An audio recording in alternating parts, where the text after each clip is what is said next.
Hey everybody, so my book vlog was received very well, so I decided I'm gonna make another book video for the request of the two comments on that video, which totally weren't Chandler and my sister. It was just like some fans or whatever, and they just really appreciated that video. I'm gonna be showing the books that I got for Christmas because, as I said in the book vlog that you may or may not have seen, I got back into reading this year. Heavily. Of course I'm gonna ask for books for Christmas, of course. And I got 9 books to share with you right now.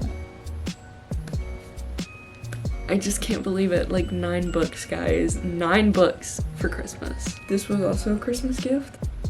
It's like whatever, you know, Stranger Things. I think I'm gonna go in the order that I got them. Oh, I just realized I'm missing one. I gotta go. Okay, let's begin. So starting off, we have The Chosen and the Beautiful. I picked this book out a really long time ago and I read the back and was like, I need this. I actually don't entirely remember what it's about. That's so embarrassing. It's about a girl named Jordan Baker, grows up in 1920s American society. She has money, education, a killer golf handicap, inventions to some of the most exclusive parties of the jazz age. She's also queer and Asian, a Vietnamese adoptee treated as an exotic attraction by her peers. But the world is full of wonders, infernal pacts and dazzling illusions, lost ghosts and elemental mysteries. And Jordan can burn the cut paper heart out of a man.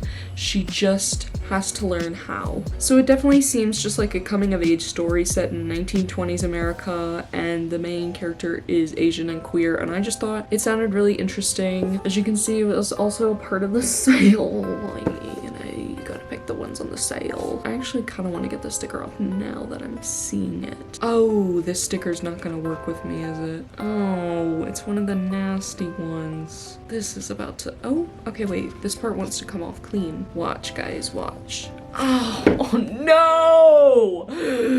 Are you kidding me?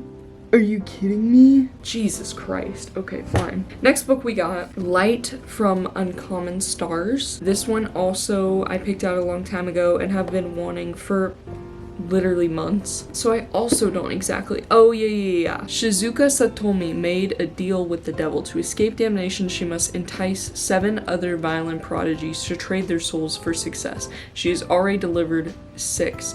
When Katrina Wynn, a young transgender runaway, catches Shizuka's ear with her wild talent, Shizuka can almost feel the curse lifting. She's found her final candidate.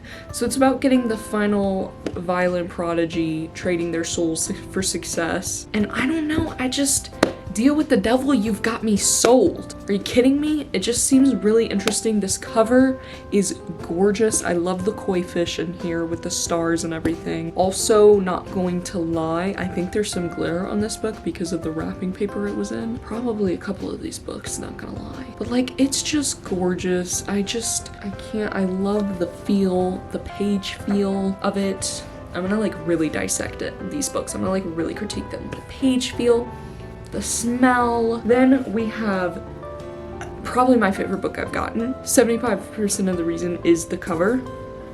Skin of the Sea. Are you kidding me? This cover is gorgeous. It's a YA novel about a siren. She's collecting the souls of those who die and blessing their journeys back home, but a living boy is thrown overboard. She goes against an ancient decree and does the unthinkable. She saves his life. It's just, I think it's gonna be fun. And I can't remember which YouTuber whose video I watched that like recommended it, but they said it was like the young black YA novel they wished they had when they were a child. And I was like, it's probably really damn good. And I just can't get over this cover. Like, holy crap. It's shimmery, it's sleek, I can't stop staring at it in the viewfinder. It's just so lovely. Like, this is definitely my favorite book I've gotten. I'm really excited to read this one. Next up, randomly found this one in Barnes & Noble, read the back and was like, oh my god, it's queer. I need it. It's sapphic, I need it. It's called Cackle. Look at the cover on this one. Don't tell me it's not gorgeous, because holy crap. All her life, Annie has played it nice and safe. After being dumped, she seeks a fresh start, starts a new teaching position, moves to Manhattan, Then she meets Sophie.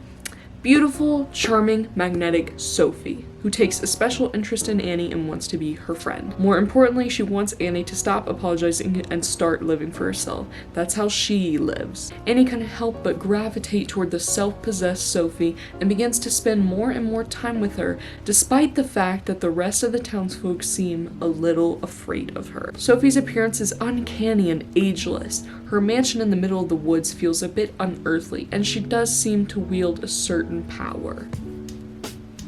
Does that not sound incredibly intriguing? Oh my god. I'm really excited for this. I randomly picked it up. I went to Barnes & Noble on Black Friday and I saw this and I was just like, how have I not heard of this before? So yeah, I got this.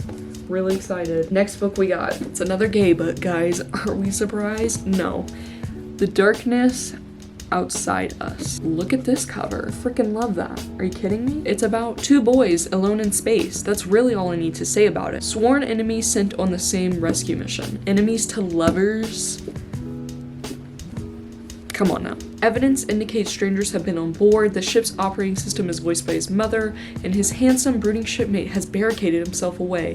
But nothing will stop Ambrose from making his mission succeed, not when he's rescuing his own sister. I just love the idea, the science fiction, the futuristic world, the mystery that there's in it. It's not just a romance book, because I'll be honest, after reading as much as I did this year and reading plenty of rom-coms and romance novels, I've learned that I have favored books that tend to have more in the plot than just the romance, because a lot of the times people cannot write captivating romance stories. What can I say? That's just how I feel. It's really hard. People have done it. Tia Williams, 7 Days in June. But even then, there was still stuff going on in that book. But yeah, I'm just excited for this. I just want to stare at this cover all day. It's gonna be a good one. Let's switch it up for a second. We got a manga. Oh my god. It's Hunter x Hunter Volume 7. If you know the story of Hunter x Hunter, this takes place at the battle arena, the tower, and they're currently learning Nin, and a super fun story. When I first opened this gift and saw this little manga, I started flipping through the pages, and the first cutesy little page I flipped onto just happened to be this little scene, which if you know Hunter x Hunter, you know what that scene is. I'm not a Hisoka apologist, and I actually don't think he's that hot, but the 1999 version! Whatever. But yeah, so, got volume 7. I currently have volumes, I think 1 through 4, and then this is 7. Going out of order, it doesn't really matter because I've already seen the show. I love adding to my addiction of collecting manga and books. So the next 2 books are hardcovers, and they're covers are gorgeous, which I'm honestly surprised. Like, you can definitely tell that these books are gifts, because I almost never buy hardcovers for myself unless You're as Good as Dead by Holly Jackson, because I couldn't wait any longer to get a paperback of that because I needed to read that shit so badly. And you know what? Little mini rant? No, I'll save that for the video where I talk about all the books I read this year. Next book, we have A Psalm for the Wild Built. Hello. Look at this cover. Look at it. It's also a really short book. I didn't realize how short it was because, like, I had never seen it in person. I just heard about it through, I think I heard about it on Twitter. And then I, like, read the summary and I was like, this is dope. I need this. And so I've never seen the actual physical book, and it's pretty thin. She's a little skinny. It's about a human and a robot. Let me see real quick, just to be reminded. It's been centuries since the robots of Panga gained self-awareness and laid down their tools. Centuries since they wandered en masse into the wilderness, never to be seen again. One day, the life of a tea monk is upended by the arrival of a robot.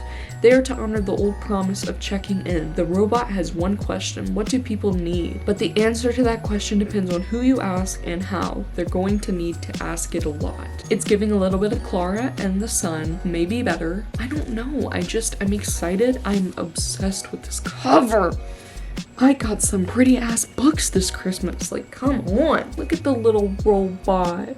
He's hanging out with the butterfly. And then we have The Undead Truth of Us. Kind of forgot I asked for this book, but then when I saw it, it was a welcome surprise. I think I heard about this one from TikTok, but like not that side of book TikTok. Anyway, 16-year-old Zari, I don't know if I'm saying that right, Young is absolutely certain her mother morphed into a zombie before her untimely death. But she can't seem to figure out why her mother died, why her aunt doesn't want her around, why all her dreams seem suddenly hopelessly out of reach, and why ever since that day she's been seeing zombies everywhere. Then Bo moves into her apartment building, tall, skateboard in hand, freckles like stars, and an undeniable charm. Z wants nothing to do with him, but when he transforms into a half zombie, right before her eyes, something feels different.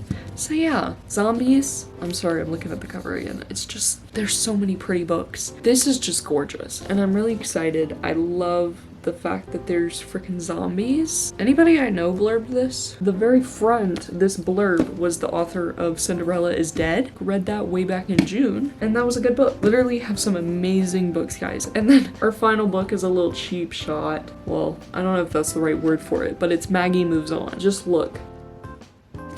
Isn't that so much different than the books I've been showing you? It's about a YouTuber. She's like moving into a new house. There's a guy, they're gonna fall in love, you know? It's just a little moment. I found it like way back, like a month ago in a Target, and I was like, you know, personally, sometimes when I read books with a lot of like really flowery language and literary prose and whatever else there may be in it, sometimes I really do just want to read a little cheap romance novel. And I'm not trying to degrade Lucy Score by calling her book cheap. I just mean like these books are much easier to read, requires less brain power, and I don't know, it's about a YouTuber, and I'm a YouTuber. Oh my god. I don't know. It might be interesting. It might be fun. Also was really appealing that there's a dog on the cover, because then there's a dog. In conclusion, that's my shit right there. We collected the bag this Christmas, and I am so happy. I'm so excited to be going into the new year with these beauties, with a lot of good stuff to read and old stuff that I still haven't gotten to. But yeah, if you watched, I hope you enjoyed. Thank you for supporting. I'm probably going to make more book videos from this point forward, just because, I don't know, I'm having fun with it and some people are enjoying it, and that's enough for me. So yeah, give this video a thumbs up if you liked, subscribe if you're cool and you like having fun, join me, join the Bobby gang, and I'll see you in the next one. Bye guys.